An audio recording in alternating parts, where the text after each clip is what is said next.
L'un des témoins importants, quoique souvent négligé dans l'affaire Kennedy, c'est un cheminot qui se nomme Lee Bowers et qui travaillait dans une tour derrière la butte de gazon et la clôture et qui distinguait bien la zone où nous voyons ces personnages. Il a témoigné devant la commission Warren et il leur a dit qu'au moment où Kennedy était arrivé sur la place Dealey, il avait vu deux hommes derrière la clôture et qu'ils étaient restés dans la même position avant, pendant et après la fusillade.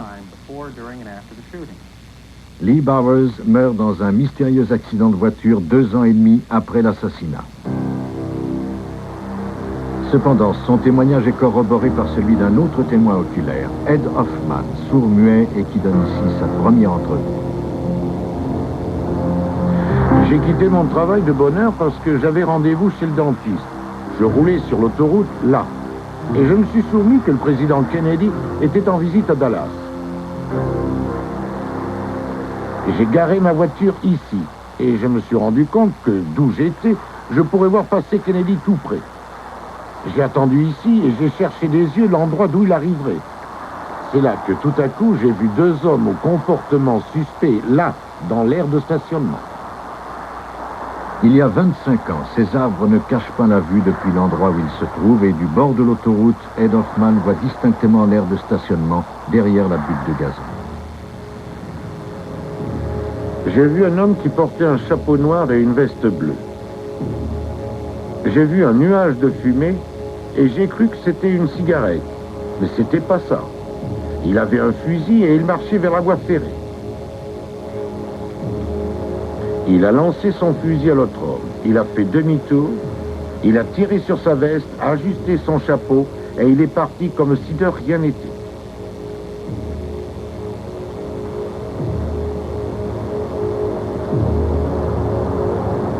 L'homme à la chemise rayée de cheminot a marché jusqu'à la boîte électrique avec le fusil. Il a démonté le fusil et l'a rangé dans une boîte à outils.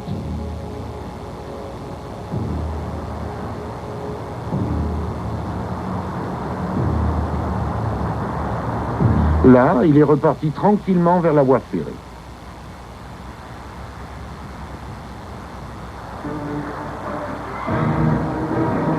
Je me suis rendu au FBI pour leur raconter ce que j'avais vu. Mais ils ne voulaient rien entendre. Et ils m'ont offert de l'argent pour que je reste tranquille.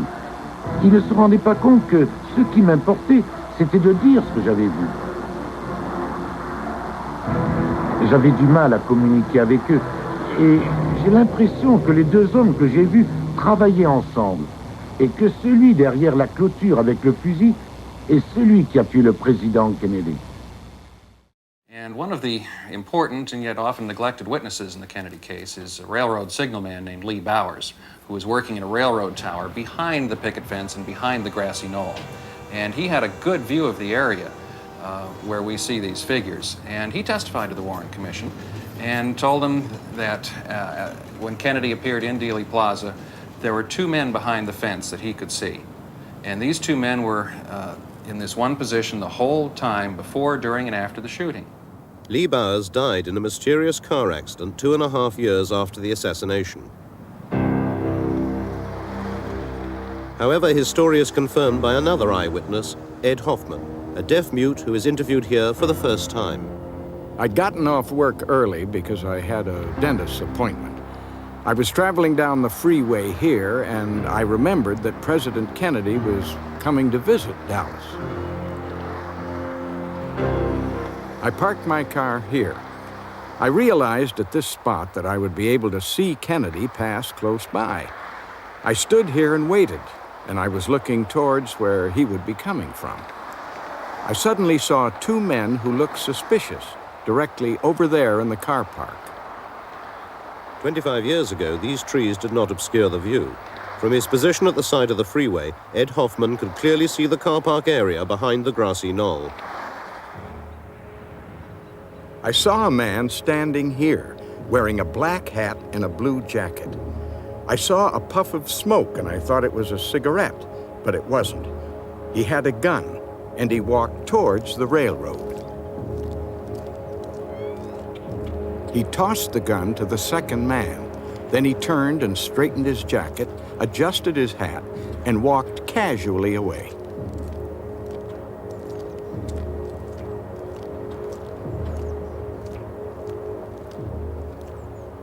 The man with the striped shirt, the railroad shirt, walked over to the electrical box with the gun. He took the gun apart. He put it in a toolbox.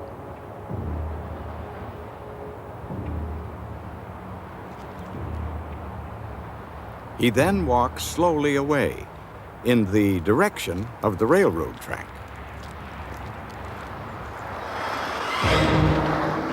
When the motorcade passed by below me here, I realized that Kennedy had been shot. I was horrified. I saw a policeman standing on the railroad bridge, and I tried to get his attention, but he didn't see me. So I got in my car and drove to the area where I had seen the two men. But there were so many people there, and I couldn't find them. I went to the FBI to tell them what I had seen. They didn't want me to say anything. They offered me money to keep quiet. They didn't understand that it was more important for me to tell them what I'd seen. It was hard for me to communicate with them. I do feel that the two men I saw were working together, and that the one with the gun behind the fence was the man who shot President Kennedy.